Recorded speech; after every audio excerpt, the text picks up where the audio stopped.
camarades, chers frères africains et panafricains, vous êtes avec le patriote, Herman le patriote.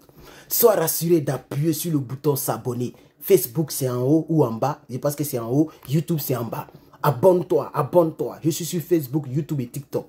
Alors, chers camarades, l'Ukraine a frappé encore. D'abord, on va commencer par cette information qui est fraîche. L'Ukraine a abattu un avion de chasse dans l'oblast de Kursk, en Russie. Et ça, c'est selon l'armée de l'air. L'Ukraine a abattu cet avion le 7 juin. Aujourd'hui, le 7 juin, a remporté l'armée. Voici ce que l'article dit. L'Ukraine a lancé une incursion transfrontalière dans l'oblast de Kursk, marquant la première invasion à grande échelle du territoire russe depuis la Seconde Guerre mondiale. Mais on va laisser ça même. Ça, la leçon, ça, parce que je n'y crois pas trop. Mais ce qui est confirmé, c'est que l'Ukraine a répliqué aux attaques de la Russie. Lorsque la Russie a frappé les buildings gouvernementaux, l'Ukraine aussi a réagi hier, le 6, vendredi 6. Oui, si tu ne le sais pas, je te le dis. L'Ukraine, qu'est-ce que l'Ukraine a fait? L'Ukraine a détruit les gazoducs, là, c'est-à-dire les gros tuyaux, là, les gros tuyaux de la Russie, là. L'Ukraine a détruit ça. Mais qu'est-ce que l'Ukraine fait en réalité? Ne pouvant pas avoir accès à ces gazoducs directement, l'Ukraine envoie ses drones. Ce n'est pas les petits drones, mais non, c'est des drones même, des drones, de gros drones là.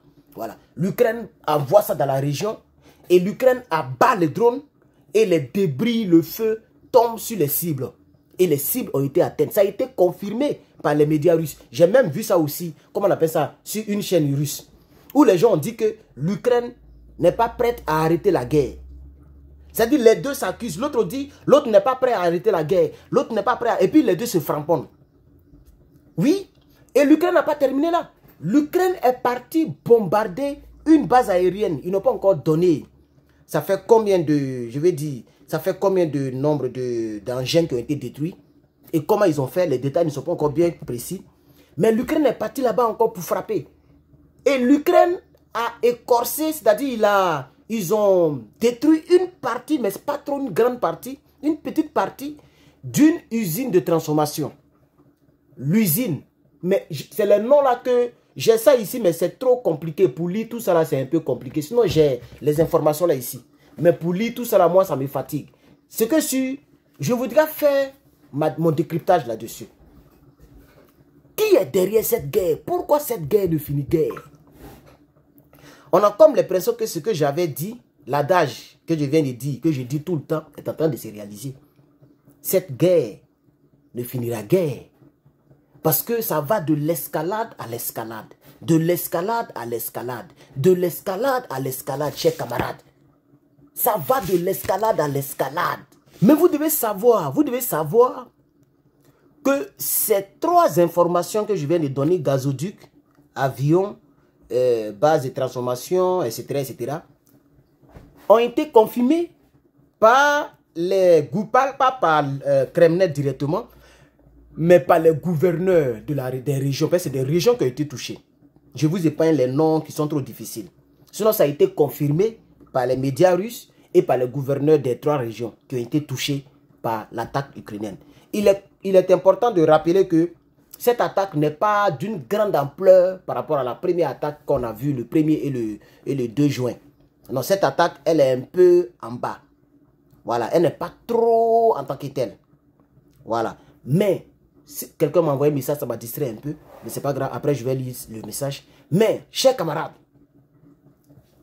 la Russie a promis, c'est-à-dire les autorités russes ont promis de répondre à ça encore. Donc, en réalité, ça fait deux réponses qui sont en suspens. Deux réponses. Parce que nous avons l'impression de voir que les frappes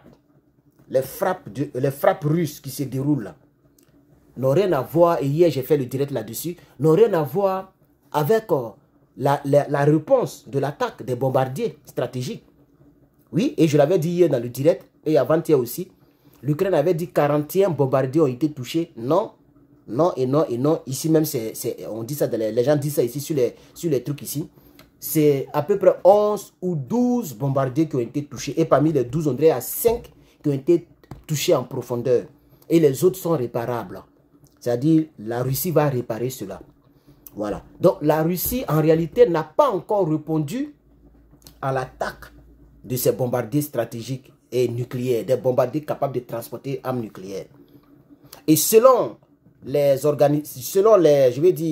analystes politiques ici et ailleurs, la Russie a laissé les bombardiers stratégiques et nucléaires à l'air libre parce que la Russie fait partie de ce qu'on appelle la non-prolifération des armes nucléaires.